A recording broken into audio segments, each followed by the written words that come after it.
You may understand yourself better than you ever have, and the hurt still hasn't moved. That isn't a failure. It's a trap with a specific design. Jung's work reveals 4 stages in the movement from self-awareness toward big inner change. And we can become stranded at stage 2. But understanding the pattern is only the beginning. The real question is, what happens after you finally see it? You already know why you flinch when someone raises their voice. You've named it, explained it out loud more than once, and your chest still tightens the same way it always has. That gap between knowing and healing is where this video lives. We were taught that insight cures us, that mapping a wound makes it let go. But explaining a wound and releasing it from your nervous system were never the same event. The space between those 2 places is where transformation lives. You might speak fluent psychology, naming your avoidant tendencies, hypervigilance, or trauma responses. Vocabulary is everywhere today. Yet, collecting all the right labels hasn't made the inner weight any lighter. That isn't a failure. It is a subtle cognitive trap with a specific design. This has nothing to do with intelligence. In fact, the most self-aware people are often the most stuck. You can map your attachment style perfectly, only to repeat the pattern by Tuesday. One woman learned this in a pattern that took 12 years to analyze and 1 afternoon to feel. Mara could recite her own psychology from memory. The abandonment wound, the fear of engulfment, the people-pleasing as trauma response. She'd built an entire vocabulary for her pain and used it, without realizing, as a wall instead of a door. The pattern itself never asked to be understood. It asked to be felt. Every time a relationship ended, Mara understood exactly why, in real time, while it was happening. She could narrate her own abandonment as it unfolded, and still couldn't stop it from unfolding. Understanding the storm from inside it doesn't move you out of the rain. It wasn't a breakthrough that changed things for Mara. It was a small, almost boring moment. Her therapist asking her to stop explaining her sadness and just sit with it, in silence, for 90 seconds. 90 seconds doesn't sound like much. For Mara, it was the longest 90 seconds of her adult life. For 90 seconds, Mara didn't analyze anything. She just felt the actual weight in her chest. Not the story about the weight itself. And something in her body did what 12 years of insight never managed to do. There's a reason feeling succeeds when explaining stalls out. And it isn't mystical.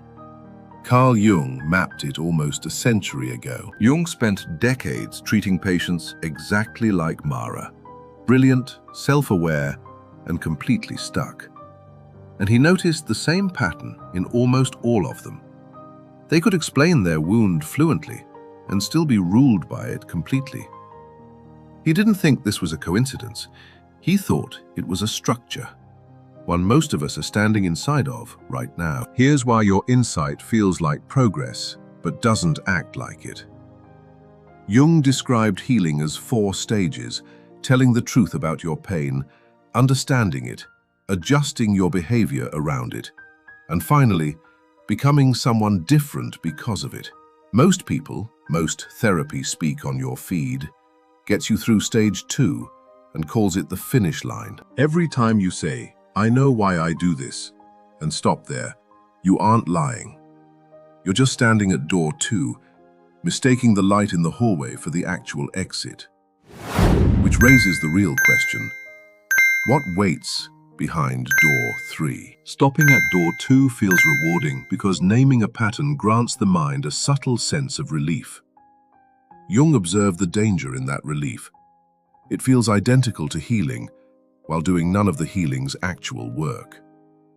The quiet satisfaction of an insight and the discomfort of real change are completely different signals. Jung called the deeper trap intellectualization, when the mind turns raw pain into tidy language so it never has to actually touch the pain itself.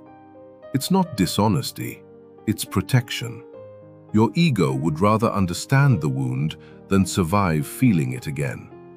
This is why the right label can feel like relief and function like a lock, like the very lock Mara built out of 12 years of perfect vocabulary. This is where shadow work stalls. You can name your jealousy, control, or fear of rejection with perfect clarity and still keep it at arm's length, like a specimen in a jar instead of a part of yourself. Keeping your shadow in a jar isn't integration. It's just a prettier kind of distance. Once you label a pattern, it is tempting to become its expert instead of its patient. I'm just an avoidant. I'm hyper-vigilant. The label starts explaining you to other people before you've allowed it to change you. A label can easily earn applause from others while protecting you from actual change. Picture someone carrying a cracked mirror across a desert. For years, describing every fracture in perfect detail to anyone who'll listen. The depth of each crack, the exact angle of the break. Meanwhile, the mirror never gets any lighter. Explaining the crack was never going to carry it for you. So if explaining the wound isn't enough, what is? Jung's answer wasn't more insightful. It was affected, the actual, physical, unfiltered emotion the insight had been quietly protecting you from feeling. This is the part self-help culture skips, because it's the part that isn't comfortable, which means the tightness in your throat before a hard conversation isn't a malfunction to think your way out of. It's the actual material of the wound, arriving, asking to be felt instead of narrated. Feeling it doesn't mean losing control. It means finally being honest with your own body. Jung had a specific method for this. Active imagination. Instead of analyzing a feeling, you let it speak.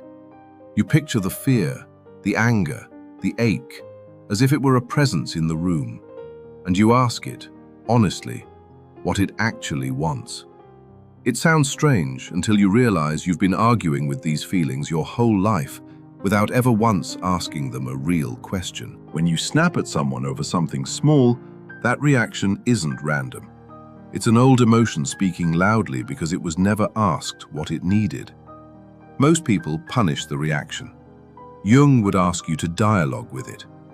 Dialogue turns an intrusive reaction into a conscious encounter. Holding it together for weeks only to collapse over something small isn't a weakness. Jung had a name for that too, Enantiodromia. Whatever you push underground long enough eventually resurfaces as its opposite.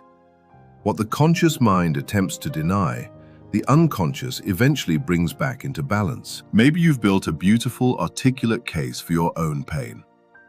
Maybe you can explain it better than anyone in the room, and maybe, quietly, some part of you has started to wonder if all that understanding was supposed to feel like less than this by now. That wondering isn't a setback. It's the most honest thing you've felt about this in years. So here's where this actually goes, practically. The next time you're triggered, resist the urge to explain it in real time. Don't reach for the label yet. Just notice, physically, where does it live? Your jaw? Your stomach? Your hands? Stay there for 10 seconds before you say a single analytical word. 10 seconds of feeling will teach your body something 12 years of explaining couldn't. Second, when you're alone, return to active imagination. Picture that presence across from you and ask it, honestly, what it's protecting you from. Don't edit the answer. Don't judge it. Just let it speak before your intellect rushes in to summarize it. This will feel strange the first time, it's supposed to.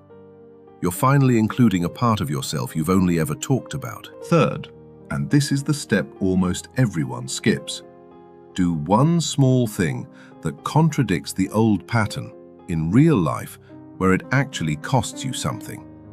Say the true thing instead of the easy thing. Stay in the room instead of leaving first. Insight without risk stays theoretical forever. This is the door Jung called transformation. It doesn't open from understanding, it opens from doing. Mara still knows all her old language. The abandonment wound, the fear of engulfment. She hasn't unlearned any of it. But now, when the old fear rises, she doesn't rush to explain it away. She sits with it for 90 seconds first. Then she decides what to do. The vocabulary didn't disappear, it just stopped being the whole job. Integration was never about becoming someone without a shadow. It is about bringing what was buried in the dark into a conscious relationship. Self-awareness names the wound, but integration is what finally makes you whole. Knowing your story is only the beginning. Living as the integrated author of it is where healing resides. This doesn't mean the trigger disappears. It means eventually there's a half-second more room between the trigger and your reaction. Enough room to choose instead of repeat. That half-second is the entire difference between insight and change. It won't announce itself with fireworks. It will just quietly start being true. You already know why you flinch. That was never the missing piece. The missing piece was letting yourself actually feel it once, all the way through, instead of explaining it one more time. Understanding got you to the door, only feeling walks you through it. Maybe that's the real reason it still hurts. Not because you don't understand it, because you haven't fully let it be felt yet. You don't need a better explanation for your pain. You need a braver relationship with it. If something in this touched a pattern you already know the name of, let it sit with you a little longer before you explain it to anyone else. And when you're ready to go deeper, watch the video on your screen right now, where we explore what happens when the shadow isn't just avoided, but quietly worshipped instead.